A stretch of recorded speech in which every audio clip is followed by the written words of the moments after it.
इस वक्त मैं मौजूद हूँ उस रास्ते पर जो कि सीधे जोधपुर की विधायक सूर्यकांता व्यास के घर के सामने खुलता है। सूर्यकांता व्यास का घर यहाँ पर है, जो कि यहाँ की विधायक भी है, बीजेपी की विधायक है। और इस पूरे इलाके में देखा जाएगा भगवा रंग के झंडे आपको नजर आ जाएंगे। और इसी मोहल्ले में उनके घर के चंद कदम की दूरी पर ही इस बाइक को कुछ उपद्रवियों ने जला दिया। क्यों जलाया, किस लिए जलाया, इसका कोई कारण नहीं, लेकिन आग की लपटे हुए इस पर लगती देखी, तत्काल सूचना दी गई, इसे बुझाया गया। एमएलए साहिबा के बेटे हमारे साथ हैं। भाई साहब, ये गाड़ी कैसे जली? मैं मेरी पॉल में जब खड़ा था तो मैंने देखा कि कुछ लपटें आ रही है, तो बाहर आकर के देखा, तब तक ये मोटरसाइकिल बहुत तेज जल गई थी। तो हमारे यहाँ के इंचार्ज हैं पुलिस वाले, उनको ये सूचना दी, वो पुलिस फोर्स लेके आए। उन्होंने बड़ी तत्परता से यहाँ पर पानी की मटकियाँ, कैंपर सब बड़े जितने थे बुझाने की कोशिश की। उस दरमियान ही इसके पेट्रोल का टैंक फूट गया था। टैंक फूटने से एक व्यक्ति जल गया था।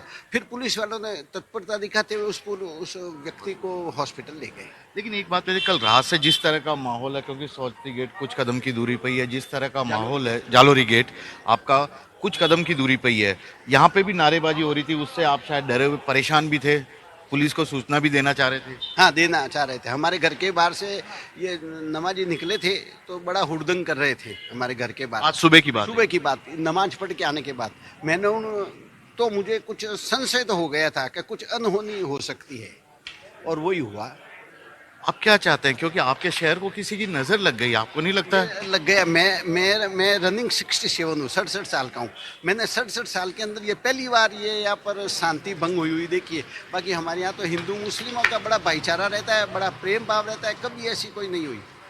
विधायिका साहब के बेटे हैं जो कि बता रहे हैं कि शहर को किसी की नजर लगी, क्योंकि इनकी उम्र 67 ईयर्स है। खुद बता रहे हैं कभी भी इन्होंने इस तरह का नज़ारा नहीं देखा, कभी ईद पर कोई झगड़ा नहीं होता था, कभी किसी तरह की कोई बात नहीं होती थी, लेकिन बात केवल इस तरह से सड़कों पर लगने वाले झंडे को लेकर थी। और उसी झंडे को लगाकर हटाना, एक समुदाय के लोग दूसरे को लगाने को लेकर यह पूरा मामला भी शुरू हुआ, बवाल भी शुरू हुआ। उसके बाद अब इस पूरे इलाके में फिलहाल तो कहा जाए पुलिस की गश्त है। ये एमएलए साहिबा का घर है, ये यहाँ पर देखिए, ये घर है और इसके ठीक बाहर पुलिस का जाब्ता भी तैनात है, लोग भी मौजूद हैं। भाई साहब, किसकी नजर लग गई आपके शहर को? पता नहीं यार, ये जो शांत शहर था इस बुरी हालत में पहुंचेगा सोच नहीं सकते। कि लगता है ये माहौल ही खराब हो चुका है, और क्यों नजर लगी, किस लिए नजर लगी, पता नहीं। बुरा लग रहा है त्योहार वाले दिन, चाहे बात अक्षय तृतीया की हो, चाहे ईद की हो, कभी भी मैंने तो इतना नहीं देखा, कभी सुना भी नहीं कि लड़ते थे। आप ये कि जो है वो आज़ादी के बाद में मुश्किल जोधपुर में पहला वाकया होगा कि आका तीज के दिन ऐसा कुछ माहौल बना है जिसकी कोई उम्मीद ही नहीं करता है। हम तो बैठे हैं कि यार जल्दी से जल्दी शांति हो, क्योंकि पूरा प्रशासन लगा हुआ है, परेशान हो रहे हैं, और एक नया दिन हम नया दिन नहीं मना पा रहे हैं। अब किसको दोष दें? बहुत बड़ा दिन है, अक्षय तृतीया है, ईद है, इससे खूबसूरत भाईचारे का माहौल नहीं हो सकता था। पर ऐसे मौके पर जहाँ दोनों ही धर्मों के एक अच्छे त्यौहार है, उस पर इस तरह का माहौल हो जाना, मुझे लगता है कि यार ये मेरे जोधपुर को कहीं नजर लगी है यार। वरना मैं 50 साल का हो चुका हूँ, मैंने कभी भी जोधपुर में इस तरह के हालात नहीं देखे। यहाँ से जब काजी साहब गुजरा करते थे तो उनका स्वागत किया करते थे। जब यहाँ से हमारे रामनवमी की यात्रा निकलती थी तो उनके द्वारा स्वागत किया जाता था। पर अब ये माहौल इतना वैमनस्य अंदर पैदा हो चुका है। लेकिन कल की जो घटना हुई है, उसके बाद आज सुबह जिस तरह से घटना सामने आई है, थोड़ा सा डर है आप लोगों को? क्यों नहीं, डर क्यों नहीं है, घबराहट क्यों नहीं है कि ये क्या माहौल बन चुका है? क्या कभी सोचा था कि हमने जोधपुर में कि जोधपुर में ऐसा कभी माहौल होगा, ये हालात होंगे? जिस तरह से रात को घटनाक्रम घटा, सवेरे जिस तरह से माहौल बना, ये जोधपुर की फितरत नहीं है। ये देखिए, जोधपुर की फितरत पहले बताता हूँ। ये एक घर है, पुलिस वाले सुबह से ड्यूटी कर रहे हैं, कल रात से ही ड्यूटी कर रहे हैं।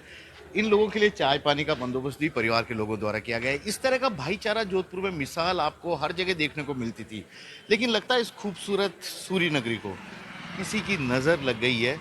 अब शांति बहाल करने की पुलिस भी पूरी अपनी ओर से कोशिश करी है, लोगों को समझा रही है कि देखिए इस तरह की बात नहीं होनी चाहिए जो कि सांप्रदायिक माहौल को खराब करता हो। कैमरामैन दिनेश कुमावत के साथ श्रीवत्सन, जोधपुर, न्यूज़ 24। नमस्कार, मैं हूं मानक गुप्ता। अगर आपको हमारा ये वीडियो पसंद आया हो तो इसे लाइक और शेयर जरूर करें, और हाँ, हमें सब्सक्राइब और फॉलो करना ना भूलें ताकि आप देश और दुनिया की कोई खबर मिस ना करें। तो जुड़े रहिए हमारे साथ और देखते रहिए न्यूज़ 24।